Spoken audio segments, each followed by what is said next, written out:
చైనాల పెండ్లంటే 10 ఆమడల దూరం ఉరుకుతున్నారు. ఇక జపాన్ దేశంలో అయితే ఇంకా 20 ఆమడల దూరం ఉరుకుతున్నారు. పెండ్లొద్దు గిన్లొద్దు, పెండ్లి చేసుకొని పెండ్లాన్ని ఏడ సాదాలే అని మోగపోరగాట్లు, పెండ్లి చేసుకొని మోగునితోని ఏడ టార్చర్ పడాలని ఆడోళ్ళు అట్లనే అనుకుంటున్నారు. ఇక మనకాడ 35 ఏండ్లు వచ్చినాయి అంటే పెండ్లంటే నాకా పెండ్లా అని అంటున్నారు కదా.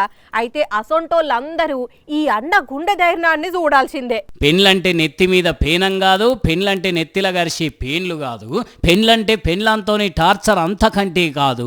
పెండ్లంటే పెద్ద పండుగ అని ఇద్దరు పెండ్లాలను ప్రేమగా పెండ్లి చేసుకొని ఇద్దరు భార్యల ముద్దుల మగడయ్యిండు. ఇగో ఈ బాహుబలి గుండె ఉన్న అన్న ఒకేసారి ఇద్దరికి నెత్తిన జీలకర్ర బెల్లం పెట్టిండు, ఇద్దరితోని ఒకేసారి భాష చేసిండు, ఇద్దరికి ఒకేసారి తాలి కట్టిండు, ఇద్దరితోని ఒకేసారి 7 అడుగులు వేసి పెళ్లి గాని ప్రసాదులు నన్ను చూసి ఇన్స్పైర్ అవ్వమని ఛాలెంజ్ చేసిరిండు. ఎవరి బిడ్డ చూస్తేనే పానం జల్లు అంటున్నది. ఒక్క పెళ్లి చేసుకునే చాలా మంది విడాకులు ఇస్తున్నాయి ఈ రోజుల్లో. అసలు అట్లెట్లా పెళ్లి చేసుకున్నాడు, వాళ్ళెట్లు ఒప్పుకున్నారు?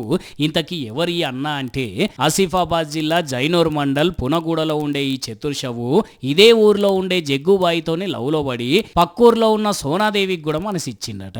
ఇకేమున్నది, ప్రేమలు ముదిరి పెళ్లి బాజాలకి ఆళ్ళయ్యేసరికి విషయం పెద్దలకి తెలిసి అంత బయటపడ్డది. కానీ ఇద్దరు అమ్మాయిలు మేం బతికితే చతుర్షవుతోనే బతుకుతాం, మేం నడిస్తే చతుర్షవుతోనే నడుస్తాం, ఇన్ని రోజులు మా గుండెల్లో చతుర్షవును పెట్టుకున్నాం, మళ్ళొకరికి మనసు ఇయ్యలేము, పెళ్లి చేసుకోలేము అనేసరికి పెద్దలు కూడా ఏం చేయలేక ఇద్దరు అమ్మాయిల పేర్లు ఒకే కారట్ల కొట్టించి పెద్దల సమక్షంలో ఇట్లా పెళ్లి చేసిండ్రు.